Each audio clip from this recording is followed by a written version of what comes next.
Est-ce que vous vous êtes déjà posé la question sur ce qui pousse certaines personnes à entreprendre des projets automobiles complètement dénués de sens? J'ai pas la réponse à cette question, mais j'ai un projet dénué de sens.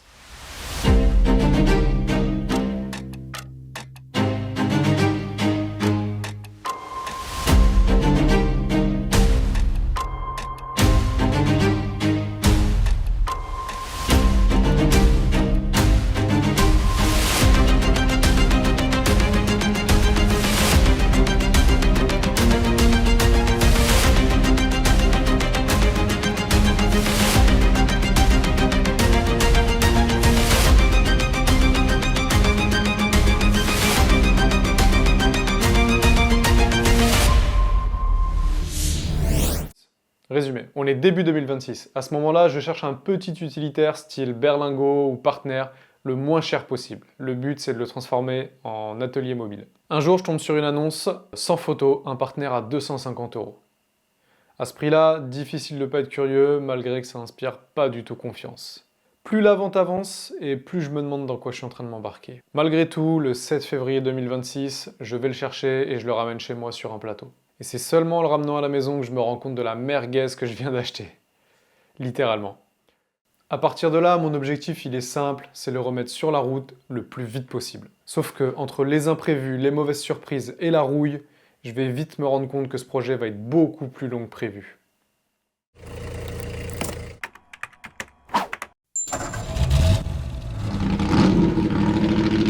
Bon, face à l'évidence que je n'en ferai rien de celui-là, j'ai décidé de le mettre à la casse, mais avant ça, de lui récupérer quelques pièces en guise de donneuse sur ce qui est encore récupérable dessus. Pour en refaire un, parce qu'il m'en faut un partenaire, j'en ai besoin d'un, plutôt que de m'en débarrasser, d'en acheter un qui roule, parce que j'aime pas les solutions faciles.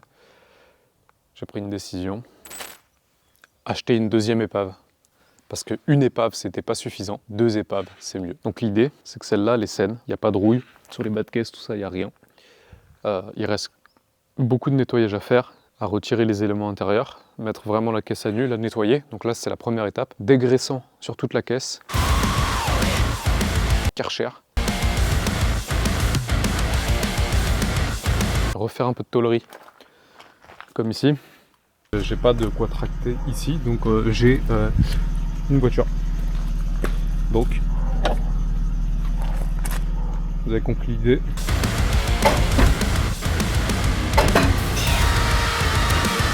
Ensuite, prendre le moteur du tas de rouille là-bas derrière, le mettre dans celle-ci, et ensuite tout remonter en neuf, sur tout ce qui va être train roulant, etc. Il va être repeint aussi intégralement en Raptor. Donc en fait, l'esthétique là, en fait, je m'en fous un peu parce que je vais complètement le poncer. Je vais le refaire en Raptor. Et peut-être qu'un jour, il aura le droit à une deuxième vidéo pour un projet un petit peu plus ambitieux pour lui, en termes de motorisation.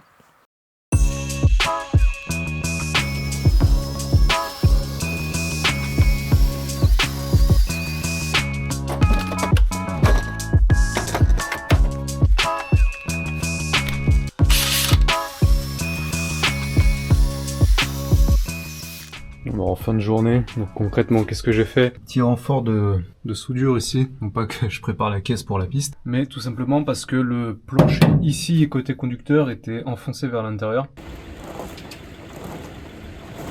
Donc avec un cric-bouteille, j'ai pu le débosseler, donc le ramener à sa position initiale, sauf qu'ici, il y a eu un léger écartement, et pour éviter toute faiblesse au niveau des points, j'ai refait des chenilles. Est-ce que ce serait pas une chenille des deux côtés. Voilà, ça c'est une bonne chose. Ensuite, j'ai continué le décapage niveau compartiment moteur. Alors c'est marrant parce qu'il y a des endroits où le blackson est devenu complètement dur. Il saute au tournevis et est complètement inadhérent. Il y a d'autres endroits où il est encore souple et il accroche très bien. Chose que j'ai fait également, c'est renforcer le crochet ici. Sur l'autre partenaire, en fait, il est tordu exactement pareil.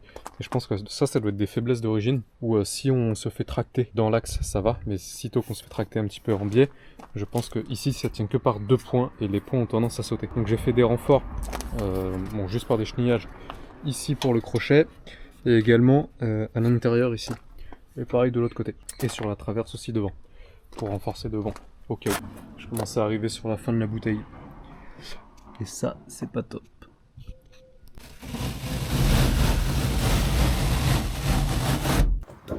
Bon, eh bien je vais recommencer toute cette intro parce que je viens de me rendre compte que j'ai branché la prise jack du micro dans le casque et pas dans la prise micro. Voilà, donc ça fait 10 minutes que je parle pour rien. Petit état des lieux du partenaire. Alors, j'ai pas tout filmé depuis la dernière vidéo, je sais plus exactement où je m'en étais arrêté, mais en gros, ce que j'ai fait dessus après avoir ramené la caisse, c'est principalement la vider, retirer ce qui restait dedans, dont le tableau de bord, le faisceau, etc. Parce que ça, c'était une caisse multiplexée, mais par choix de simplicité, je préfère remonter un faisceau non mux, moins de problèmes, et s'il y a des modifications à venir, comme un swap par exemple, c'est plus simple sur une caisse non mux. Donc ce que j'ai fait dessus après, c'est du redressage. Si ça je m'en souviens, je l'ai filmé, comme vous l'avez vu, du redressage artisanal. Ensuite, il y a eu aussi également le nettoyage. J'ai dégraissé tout ce qui est compartiment moteur, aussi l'intérieur de la caisse, le dessous, le châssis aussi également. Tout dégraissé, passé ensuite au Karcher pour nettoyer le plus gros. Une fois que ça c'est fait, eh bien j'ai commencé à retirer la rouille et à prêter la caisse pour la peinture. Parce que oui, pour ce qui est de la peinture, je vais vous montrer ça de suite.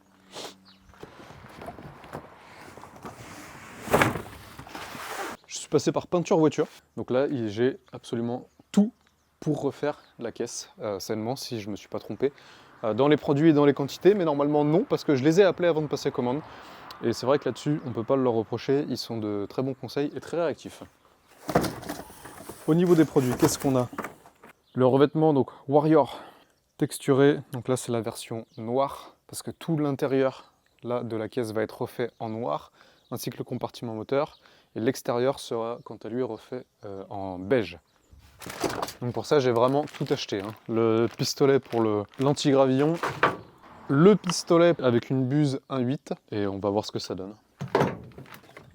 Avant tout, Ferrose pour traiter les zones de rouille que je ne peux pas décaper complètement. Donc pour ça, application de Ferrose avant peinture. Ensuite, après époxy sur toute la caisse. Donc il y a juste les zones où j'ai décapé, où je me retrouve avec la tôle à nu. Je vais remettre localement cet après époxy. Mais sinon, globalement, je le laisse comme ça. Et justement, en parlant du châssis, ça sera uniquement un revêtement anti-gravillon, voilà, que je vais appliquer par-dessus, sur tout ce qui est le châssis en dessous et également les passages de roues, pour protéger un peu plus que la faible protection qui est d'origine dessus. Un petit pot de mastic, alors je sais pas s'il va suffire, mais parce qu'il y aura un petit peu de mastic à faire, forcément, donc du mastic. Voilà ce qui concerne les produits. Comme je l'ai dit, j'ai commencé à décaper aussi le dessous de la caisse IA. Quand je dis décaper, je ne retire pas le blackson, hein. Juste à nettoyer pour pouvoir apprêter, dégraisser et appliquer l'anti-gravillon. La prochaine étape, ça va être ça. Ça va être finir de poncer, de décaper toute la caisse, enfin du moins l'intérieur et les sous-bassements, pour pouvoir ensuite appliquer l'après-époxy et ensuite, sur le dessous, faire l'anti-gravillon et ensuite à l'intérieur, la peinture Warrior en noir pour ce qui est de l'intérieur. Et après, dans un second temps, à la toute fin, ça sera l'extérieur qui sera refait en beige du coup.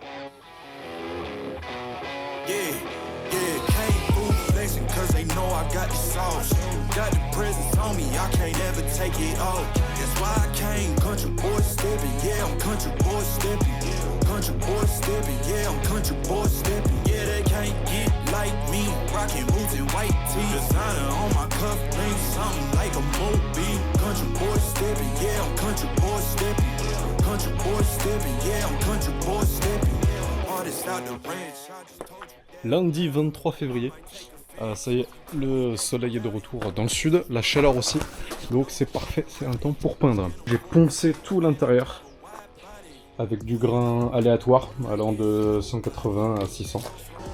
Là, ce qui compte pour aujourd'hui, c'est l'apprêtage. Donc maintenant que tout est poncé, c'est dégraissage.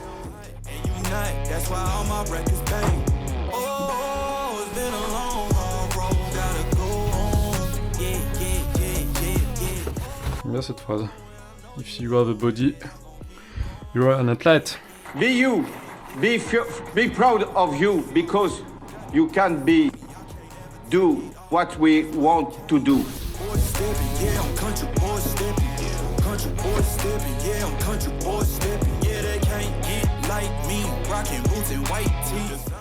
Bon là les choses sérieuses commencent. Voilà.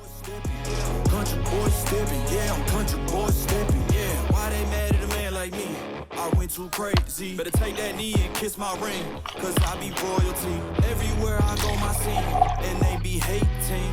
That's such a lame thing, yeah, y'all be lame teams. I could never ever go outside like that. Yeah, my people got my back, and I know that that's a fact. So I won't worry about a thing, I'm gonna keep on burning track. Do you get what I mean?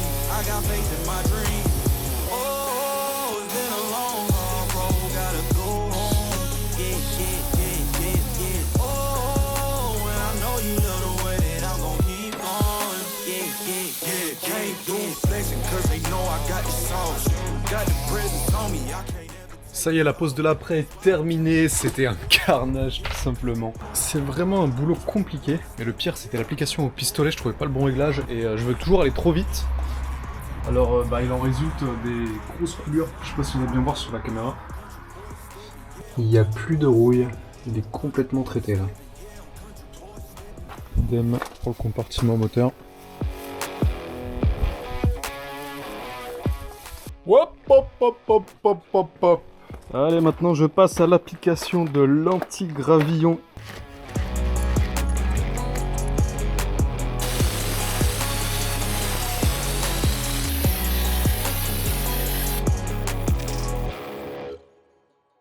Là, je dois littéralement avoir une tête de fou parce que malgré le masque, je sens que j'ai de la peau qui tire, j'ai dû prendre du black sur plein de visages. Mais c'était pour la bonne cause. Voilà ce que ça donne après l'application. Plutôt content du résultat. Et surtout content que ça avance. Parce que putain, c'était une galère à faire là-dessous.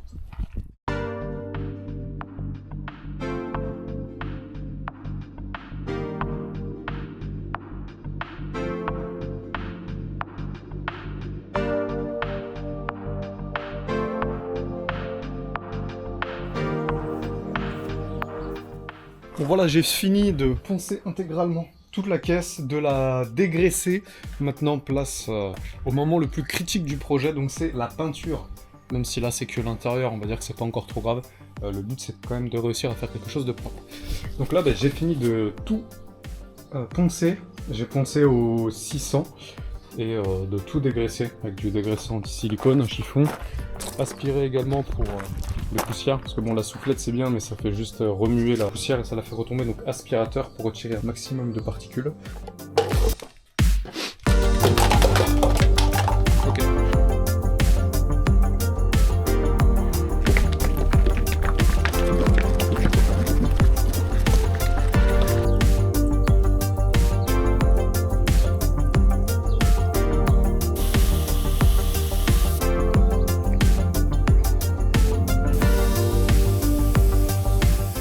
Bon, comme vous le voyez, à ce moment-là, il y a clairement un problème avec le pistolet. Il y a quasiment rien qui sort. J'ai pas le temps de chercher le problème tout de suite, alors je prends mon pistolet anti-gravillon et je continue.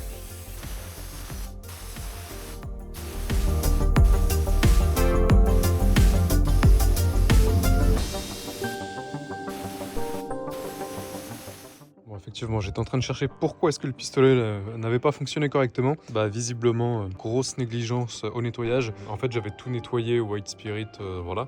Sauf que j'avais pas pensé à démonter la buse. Et là, en démontant la buse, bah surprise, c'est pas étonnant que ça passait pas bien. Donc effectivement, pour la prochaine application, ça marchera beaucoup mieux avec un pistolet bien nettoyé.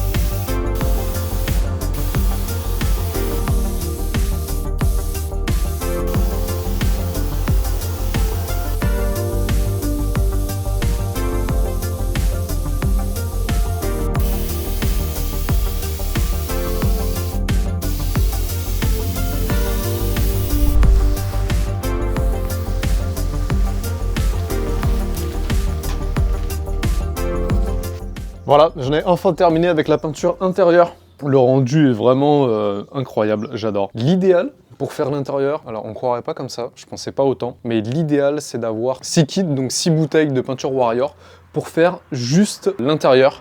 J'étais parti sur 2 kits au départ, et ben j'ai multiplié ça par 3. Ce qui veut dire intérieur terminé, remontage. L'avantage, c'est que réattaquer le remontage de l'intérieur, ça va me libérer de la place dans le garage et aussi dans les véhicules pour ensuite pouvoir attaquer le reste de la mécanique. Donc aujourd'hui, journée consacrée au remontage du faisceau électrique à l'intérieur et du tableau de bord avec tout ce que ça comporte, et je pense que cette journée du coup va être chargée.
Mais comment qu'il tient quoi?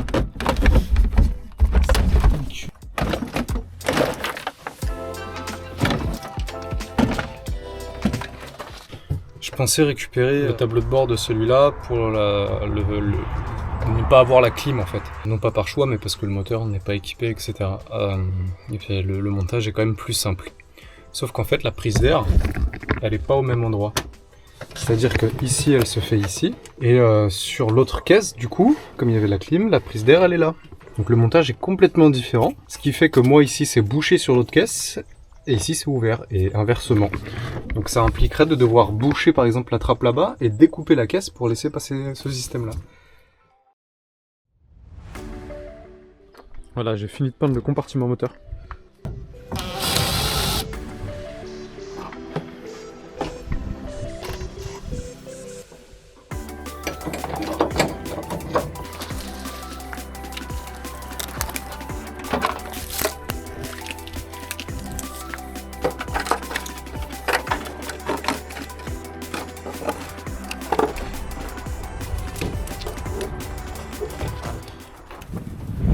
Là il y a des fils coupés, je sais pas à quoi ça correspond. En tout cas ça leur empêchait pas de démarrer.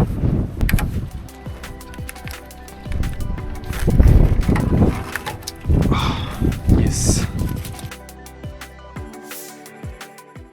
J'ai remonté tout ce qui est faisceau au niveau du tableau de bord, enfin déjà les blocs de chauffage. J'ai été obligé de garder le bloc d'origine de la caisse qui avait la clim, sauf que moi c'est un montage sans clim parce qu'en fait la trappe n'est pas au même endroit. Donc ici normalement vous avez le condensateur de clim que j'ai viré, donc là ici c'est complètement creux, mais au moins ça me permet de mettre un filtre à pollen qu'il n'y avait pas à l'origine. Pause. À ce moment-là, il y a un petit détail que j'avais sous-estimé. C'est tout simplement les différences de faisceau entre le pulseur sur la version multiplexée et le pulseur sur la version non multiplexée. Et ensuite j'ai remonté donc en premier le pédalier, la fixation ici du tableau de bord. J'ai remonté hier donc la colonne de direction, et ensuite la boîte à fusibles avec tout le faisceau qui passe là. Donc là franchement c'est hyper agréable à faire, tout se remonte vraiment très bien, tout est propre. Je m'amuse à reponcer toutes les cosses de masse, nettoyer les vis, tout remonter à la graisse et tout, donc là c'est vraiment hyper agréable à faire. Pour l'instant il n'y a aucun souci et tout se passe bien, donc voilà, pourvu que ça dure.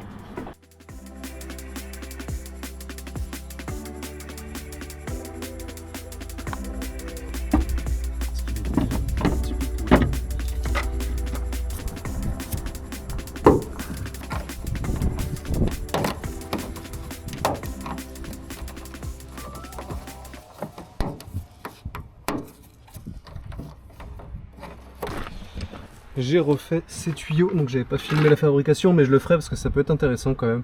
Bref, donc faire les olives, les raccords neufs.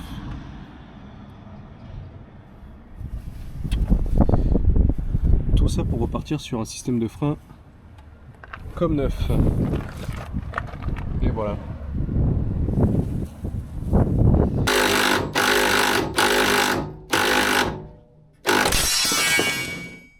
Là on est mi-avril, ça fait 2 mois et demi que je bosse sur les partenaires. Là ça avance pas du tout assez vite, il faut vraiment que j'accélère. Parce que j'ai pas tout filmé, comme j'ai travaillé un petit peu comme je pouvais de temps en temps. J'ai reposé le réservoir, donc complètement nettoyé. Alors c'est dommage parce qu'il était vraiment dégueulasse, j'aurais bien aimé filmer. Reposer le nouveau réservoir, la canalisation. J'ai trouvé des nouveaux sièges sur le Bon Coin qui sont en bien meilleur état que les miens. Je les ai passés à l'aspirateur extracteur, pareil. La couleur était horrible à la sortie, mais là ils sont plutôt pas mal. Je mettrai quand même une housse dessus parce que bon, c'est pas les motifs que je préfère. C'est vraiment pas beau, mais au moins ils sont propres. Côté compartiment moteur, c'est là où ça a bien avancé aussi. J'ai reposé donc le bocal de direction assistée qui a été complètement nettoyé. Des petits détails, hier par exemple j'ai décapé, repeint les petites pattes de fixation, comme on peut voir là, repeint en noir, c'est tout propre. Pareil pour le support de fixation des durites là, que j'ai repeint aussi hier. Donc tout ça, c'est tout propre. Pareil pour les canalisations de frein. Pour la canalisation de frein arrière, donc j'en ai fait une parce que j'ai plus assez de tuyaux, donc j'en ai recommandé en attendant de le recevoir. Il m'en reste une à faire. Et du coup, l'objectif d'aujourd'hui, ça va être de reposer le train arrière. Voilà.